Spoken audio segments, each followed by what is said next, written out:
Okay, there.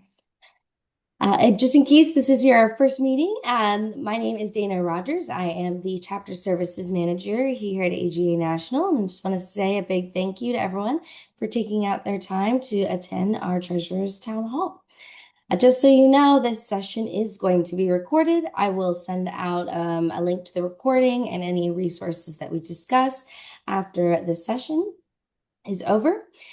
And without further ado, I'm going to turn it over to Donna Sandoval, who is our National Treasurer. Also, sorry, one thing. If you do have any questions, feel free to use the raise your hand feature or type in the chat. And now I'm going to turn it over to Donna. Hi everyone, how are you?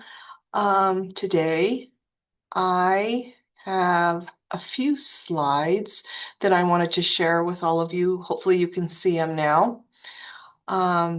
So it's good I was looking at the chat. We've got a good mix of people here that joined us today.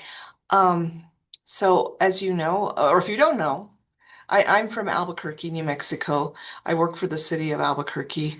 I've been involved with AGA for many, many years, local level, regional level. I'm going to silence my phone here. Um, I've been part of the New Mexico chapter, the Albuquerque chapter. This is the second time I've been on the National Governing Board. I was area director for Area 2.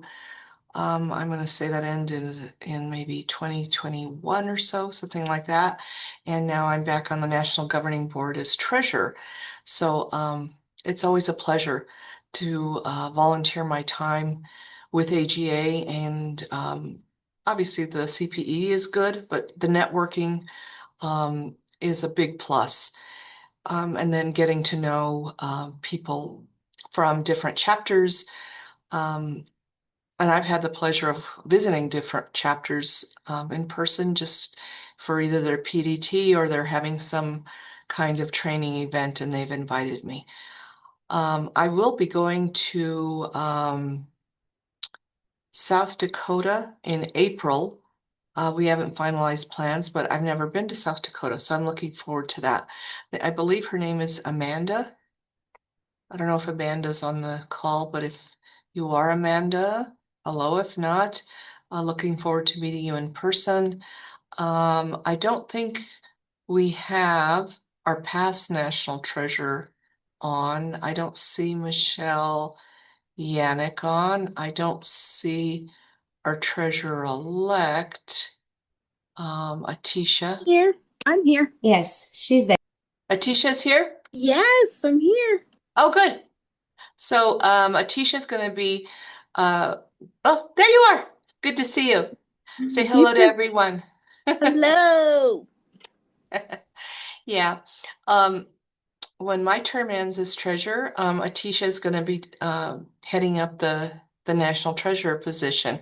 So that's exciting. But the way we have it set up with AGA, both of us are on the national governing board together, so we have a nice transition. Um, Also, for those of you that are not familiar with how the National Treasurer works, you oversee the Finance and Budget Committee for AGA. We meet monthly. We review the monthly financial statements for AGA National. Um, in fact, I was just looking at my calendar. Um, the national office should have October statements hopefully ready for us sometime today. They put it out on the website after management has reviewed, and then the Finance and Budget Committee can review it and see if we have questions. We're not going to have a meeting in November just because it fell on Thanksgiving week, but we will be meeting in December. And of course, we'll exchange emails to see if we have questions on the monthly financial statements. Okay, so our topic for this month's meeting, and if you have questions along the way, I think Dana said to just put something in the question, is it raise your hand or is it a question button, Dana? There is a raise your hand feature. Okay. And if you can't figure that out or the chat, some people have difficulty, the raise your hand feature. It's on the bottom of the screen. It's a like react button. Okay. So Mhm. feel free to do that, or you can wait till the end. Of course, I want your feedback on what we're talking about here. What I wanted to go over today are examples to keep controls in place in your chapter. We're going to be talking about about big events and how do you put controls on big events, because there's a lot of expense and revenue items when you have a big training event. And then we're also going to be talking about audits, agreed upon procedures, or other controls you can put in place. And then again, like I said, if you have things that you'd like to share with a group of controls that you've put in place in your chapter, we want to hear from you too. So,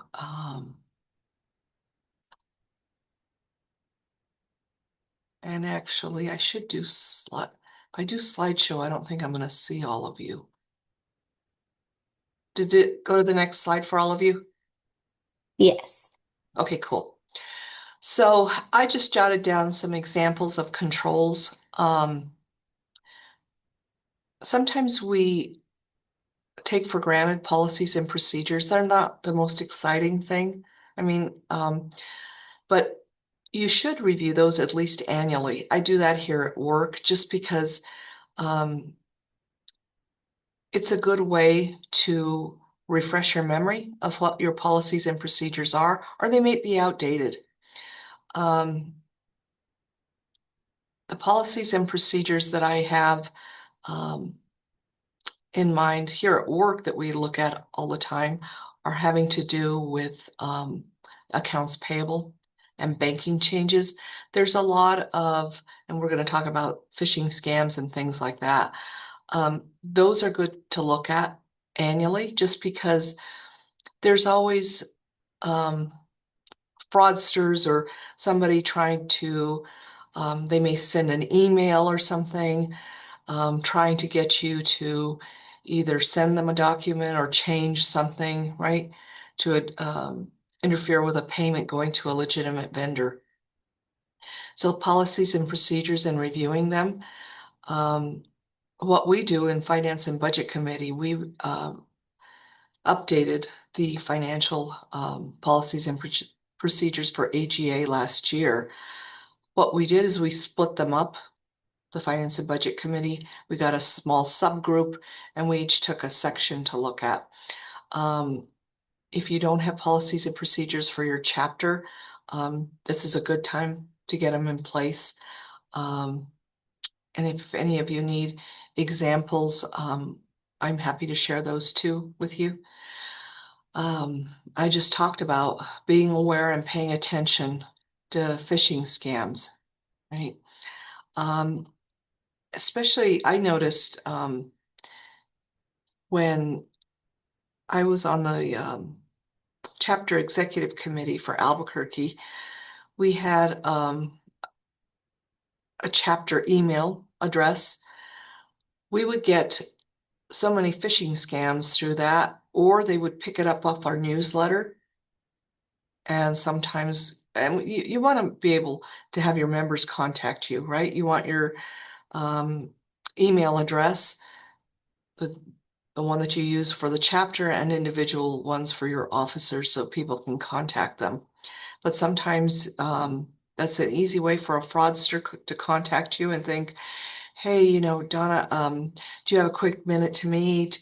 Or something about gift cards. That's an old scam. Um, and it's a good thing to talk about these things that fraud attempts that you get at a CEC meeting, um, and just review, let's not be hasty to answer, or if sometimes requests for payment can look legitimate.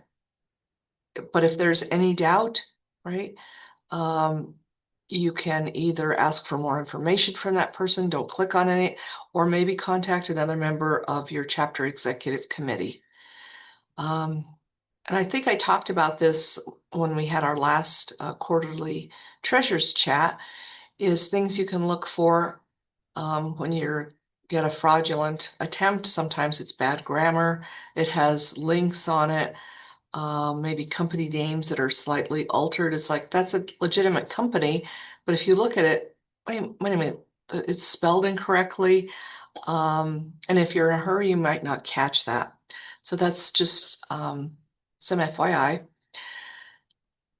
Another example of a control is a budget. If you have been a treasurer for your chapter for a while or been on the CEC, you want to establish a budget for the year. We might have a big training event, or if it's for donations you're going to make, or if you're going to have a luncheon, you're going to want to establish that budget. And that's a good way of controlling what you spend on, and also just what you're estimating if you're charging, right, for a luncheon or for a training event. What are we anticipating or estimating the revenue will bring in for that? And then reviewing that every month with the CEC, right? Some accounting controls. Some of these seem obvious, but I've seen sometimes smaller chapters. It's hard to, and as we know, this is a volunteer activity. We all have our day jobs, but reconciling the bank statement every month and doing it timely, and then doing a monthly report to the CEC. This is the bank statement. From that, I'm updating, as a treasurer, you should be updating your budget so you can tell your CEC where you're at, the payments that were made, if you have any revenue coming in, or if you need to follow up with some people that still owe for some training, or it may be a sponsorship from someone. Another example of a control is getting CEC approval for purchases over a certain dollar amount. We don't want a treasurer, possibly, I mean, and this is up to the chapter, if it's, hey, we had to buy some supplies for this event, if it's a small dollar item, and you may put this in your policies and procedures as a chapter, or have it as a topic for your CEC meeting and get approval or a vote from CEC that maybe above $150 or $200, we want CEC approval, and get that documented. Okay. Do we have any questions as of now? No. Okay. So what about controls for big events? I brought up a budget, overall budget for the program year, but it's a good idea to set up a budget for a large training event. It may be your PDT. What are we anticipating our expenses will be? If it's you're renting maybe a training facility, or you're going to a hotel. Okay, let's look at past years.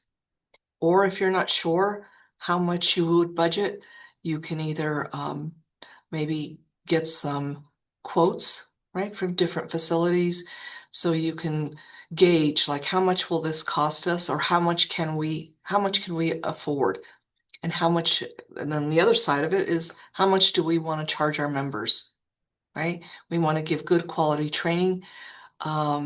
Is it going to include a meal, or is it just one day? Maybe it's a half-day event. That's what we want to try. But getting those budget numbers in place is really important, so you can keep control both of the expenses and the revenues. And if you are having a big event, it's always good to have at least 2 people on the planning team, right? Let's look at venue selection. Like I said, let's get some ideas down. Is it just a a training room or if it's a hotel. Okay, is it convenient if you have people, members coming from different areas? Something that's centrally located, the cost, if we're going to have a full day event, are we serving lunch? How much do we think we want to spend? If you're using a registration site like Eventbrite, trying to think of what else we've used before. What's the cost of that, right? You'll have to factor that in. And then CPE tracking, and I'm not going to remember. What is the one that we use from National? Dana, do you remember? Sorry, could you repeat that question? CPE tracking, AGA uses it, and I know Albuquerque chapter uses it. For some reason, the name escapes me. Laura's on the call. Laura, do you remember the name of the? Conferences.io. That's Thank okay. you. Sorry, I was like, That's I'm pretty okay. sure it's Conferences.io, but I was Laura. having also blanking. Thank you, Laura. You're welcome. Laura's with our Albuquerque chapter. So Conferences.io, if you haven't used it, it's a great um, tool just because you can track CPE. It will create the CPE certificates because if you've ever had to do that manually, it is so time consuming and you want to make sure you have a record of CPE for your members and that you're getting it out timely. So, and collection of revenues, right? You want, like I said, you want at least two people. If it's a bigger event, you may have Albuquerque and New Mexico chapters. We do a joint PDT every year. It's usually a 2-day event. So we have probably a group of maybe 5, 6 people. That way, no one is overloaded, right? And it puts a good control in place too, where you don't just have one person doing all of that. And also another control is that planning team should report to CEC every month progress, right? Okay, this is our checklist that we had set up of things that we have to do. These are, we narrowed down the venue to these two, and this would be the cost. Or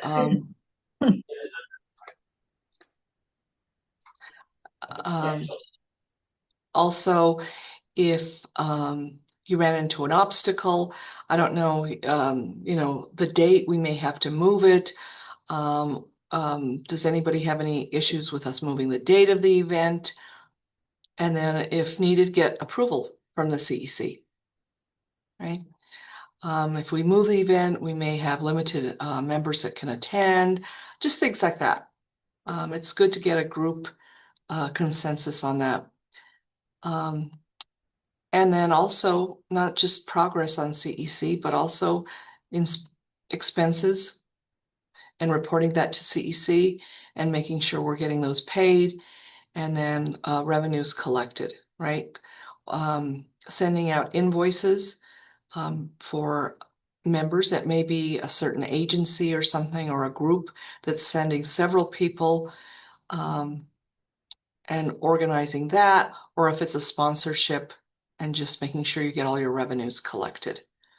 Do we have any questions? Yes, I don't think we do. Okay, so what's the next topic? It's talking about audits, agreed upon procedures, reviews, and other options. I know we have some very large chapters. The DC chapter is very large. They have a regular audit. Large dollar amounts, but you may be a smaller chapter. And oh, hey, Bobby. How are you? Okay, that's okay. I know you're looking for the end. That's all right. That's all right. I didn't see online earlier. So again, depending on the size of your chapter, you may not need an audit. You may have somebody that's on your CEC or a member that's able to do an agreed upon procedures. And I've been part of a chapter where we didn't have either one. We just document the controls that we've put in place. And we've talked about that just in these first few slides that I have, you have your policies and procedures, you have the treasurer report every month to the CEC. You have it documented in your minutes. So that's another option. And also I know I don't know how many of you do a CCR, citizen-centric report. That's one of the criteria is that you talk about the finances for your chapter and whether you had an audit or not. And if you don't have an audit, I did many CCRs. I would just put a little note and say, these are the controls that we have in place to make sure that we are protecting our chapter's assets and we're being accountable for revenues and expenses. And then also, again, the approval of your annual budget, and then any other controls that you have in place if you can have that documented if you're a smaller chapter. Any questions on that? No. Oh, Tona? Is it Tona? Tona Bowen? You have your hand up, Tona? Yes. So if I understood what you just said, if we vote on the treasurer's report at our monthly meetings as the CEC, we don't have to have another review. I mean, We get the points for the award. For the award for ACE, or you're talking about like to get the platinum status. That's correct. I mean, Albuquerque chapter, we're not a large chapter.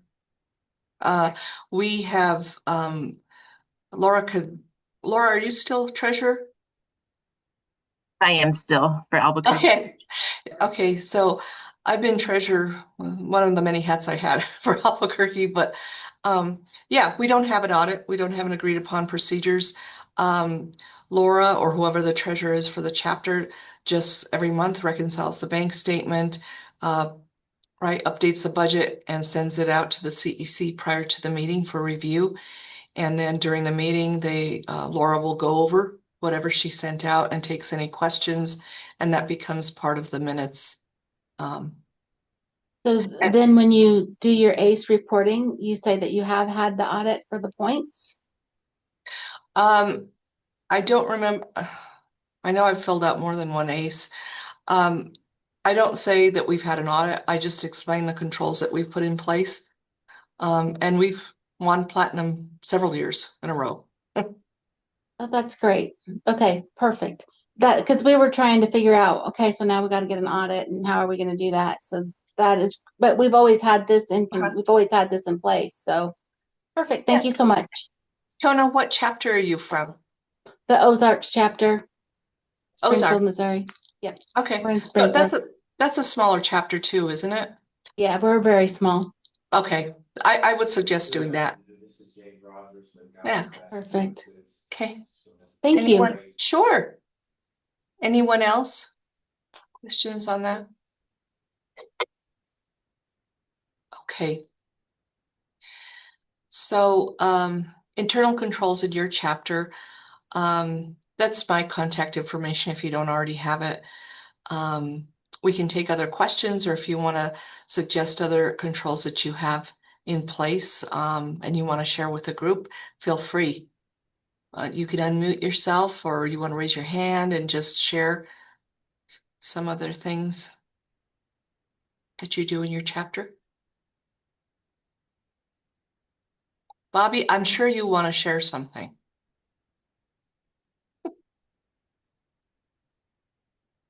No? Oh, Laura. Oh, good, Laura. Hi. Actually, this just came up in our meeting this week, and I told him I would ask you. Okay. We are having issues, every year, like every year or two, the signer will change on the bank. And we have personal cards linked to certain things that get paid every year. We wanted to see what National's view was on debit or credit cards.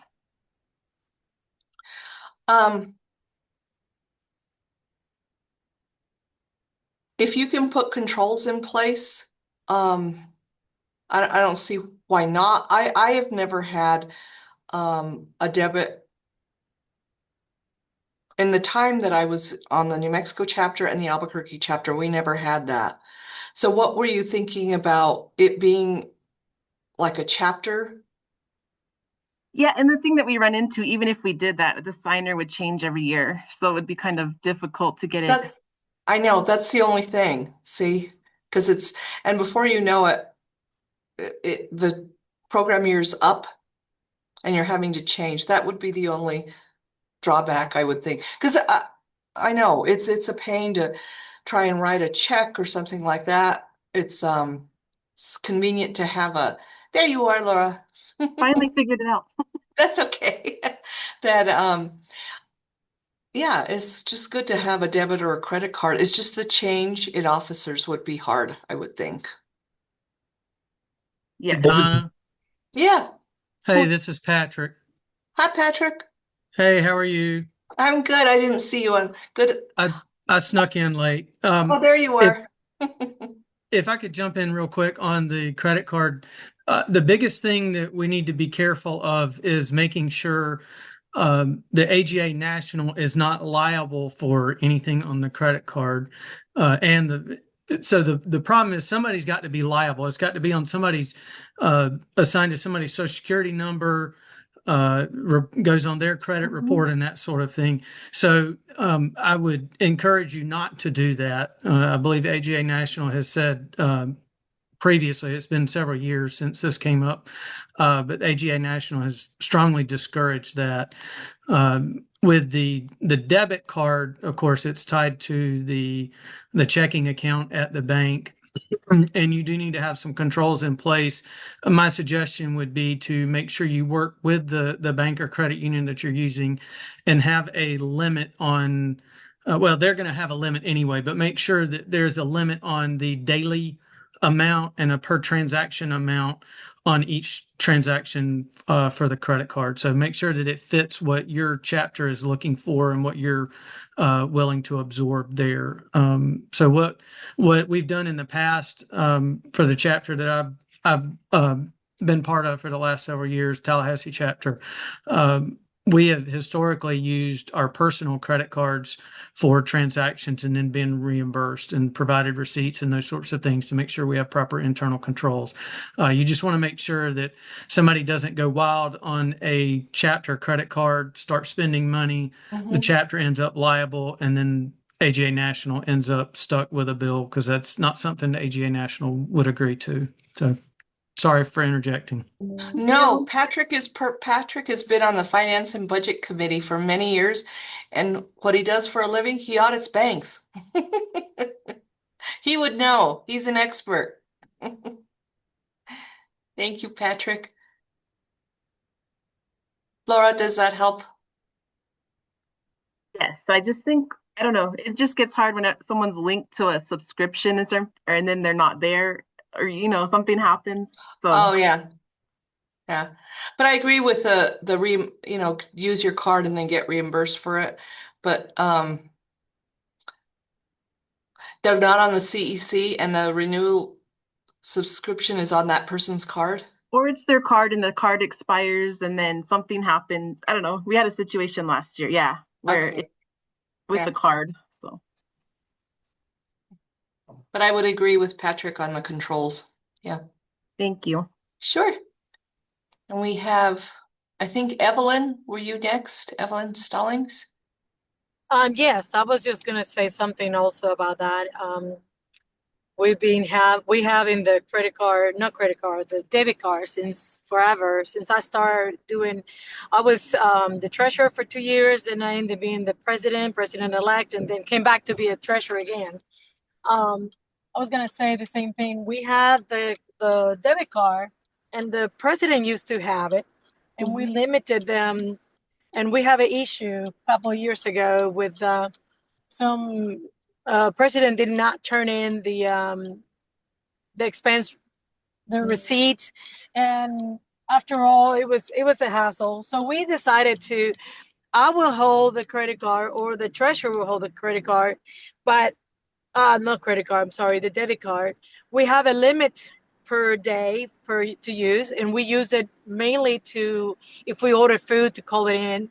Other than that, we do reimbursement or to certain, so it has to be approved too, because sometimes people think, oh, it's fine. It's, like one person told me one time, it's not your money. Why are you so stingy?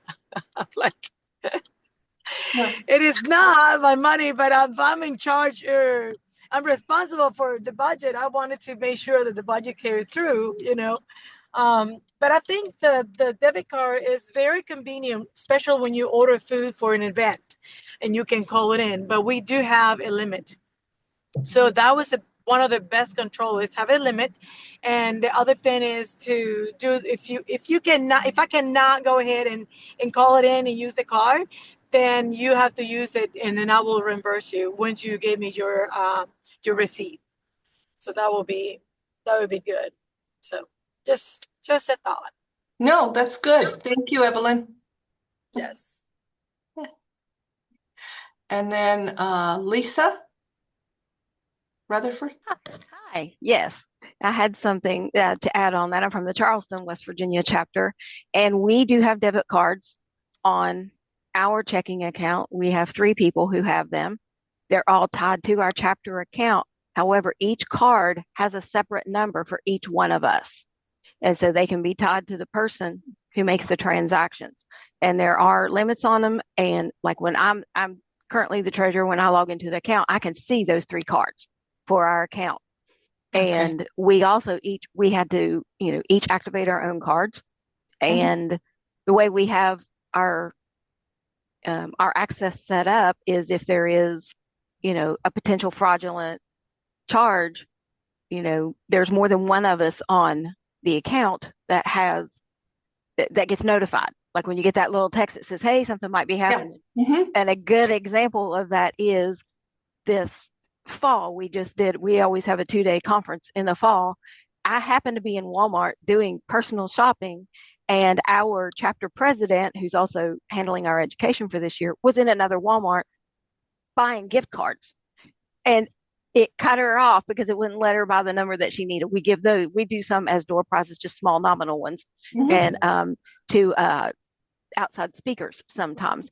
And I texted her real quick because I'm like, holy cow, I'm looking in my wallet going, did somebody get my card? And I texted her and the other girl, and I said, are either of you using your card at Walmart?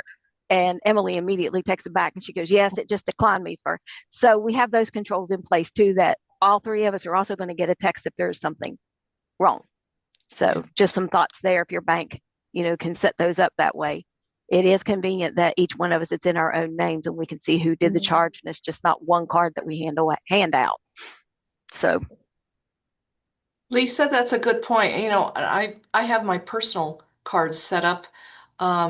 Yeah, I have them in my wallet, but I get alerts. Yep. You can even set a dollar limit if it's above a certain amount or any transaction. That's a good thing. You figure, hey, did I leave my card somewhere or whatever? Then you're alerted if it's used. Yeah. Yep. And that's great that all 3 of you get an alert. Yeah. Good control. We're always all asking each other, like, who's doing what? That's right. Yeah. Thank you. Bobby, did you want to say something? What I was thinking about as I heard the discussion, I agree with everything everybody said. And Patrick, thank you for starting that off. I think everybody had some very good input. But over the years, I've heard chapters discuss this about the idea about setting a debit card or a credit card, which is really, I think, is worse than a debit card in some respects. But I'd highly recommend not doing it if you can possibly avoid it, just for the reasons that people, and especially Patrick pointed out. But I can see where it would be helpful to a large chapter, perhaps, maybe, but making sure you have those internal controls to ensure that it's kept under control. Is critical. Thank you, Bobby.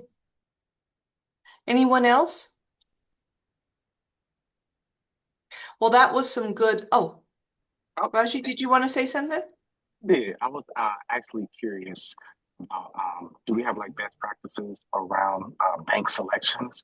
I know I'm here in Cleveland and we're in the federal building, so we have a couple of credit unions here, Century Federal, which is who we're currently using, but they're moving out the building and it's going to be less convenient for us to use them. So we're thinking about switching to Navy Federal, but I just was thinking like, is there a particular bank that most of the treasurers are using, or if they prefer a preferred bank that is used amongst treasurers. So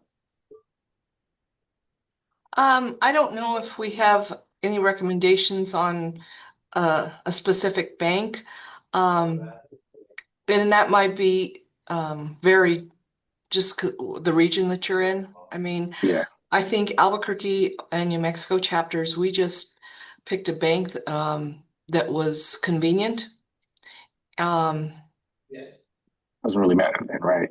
Yeah, Okay, thanks so much. I appreciate it. sure, Raj. This is Trishelle. I'm the president for the New Orleans chapter. And also, and it may have been discussed, and I apologize if I'm repeating, but maybe it might be better also, in addition to whoever has the debit card, just like when we have the travel card in the federal government, you sign something saying that you agree to use the card, not abuse it. And if you do, you're subjected to this, and you turn in a card when you're done, and just put things in place also in addition to the other internal controls that was mentioned, if you choose to exercise a card, so I don't know, that's some other food for thought. No, that's good. Thank Just you, so they Trish. could be accountable, Yeah. just so they could be accountable in addition to the other. Trishelle, that's good. That's good input. We talked about policies and procedures, and you could include something like that as a control. Yeah, that's good input. Anyone else?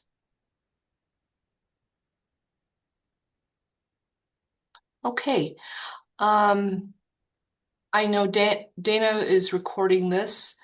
Do we share this with people after we're through, Dana? Yes, I will email it out to everyone who's on the call, as well as anyone who's not on the call, who's a chapter president or a chapter treasurer or treasurer elect. And I will send that policies and procedures updated manual as well. Oh, great, great. That way, if somebody wasn't able to join us, they can still hear what we were talking about. I always like to share upcoming events. We have the NLT, or National Leadership Training, in Washington, D.C. on February 18th and 19th. It's great if you can go in person, but it's also live virtual. It's a good training. Our next quarterly chat is May 21st. And if I remember, our chosen topic is usually we give feedback on LEAD. I don't know if National has announced this. They're going to connect LEAD with the National PDT in July. It'll be either the day before or something like that. So I may think of another topic. And if you can think of topics for May, you are welcome to reach out to me and give me some suggestions that you think would benefit our group. Okay. And with that. Oh, wait, you know what? Actually, Vicki Jones said May. You said the next meeting was February, correct? May. Hold on May one second. 21st, I think, isn't it? Or is there one? There's one more in between. February 19th. You know why we're not going to have that one? Because it's during NLT. Okay. Thank you. There we go. I was like, I know there's something with that. All right. Yeah. I'll make sure to note that down. Yeah. But like I said, if you could think of topics that you'd like to talk about at our next quarterly chat, I'd love to hear them. I'm glad we had so many people attend, 47 people. That's wonderful. Yeah. Okay. Well, everyone, you have a good rest of your day. You got a little bit of time left, and we shared some good information here. Thank you for participating, and thank you for all that you do for AGA. You're what make us successful.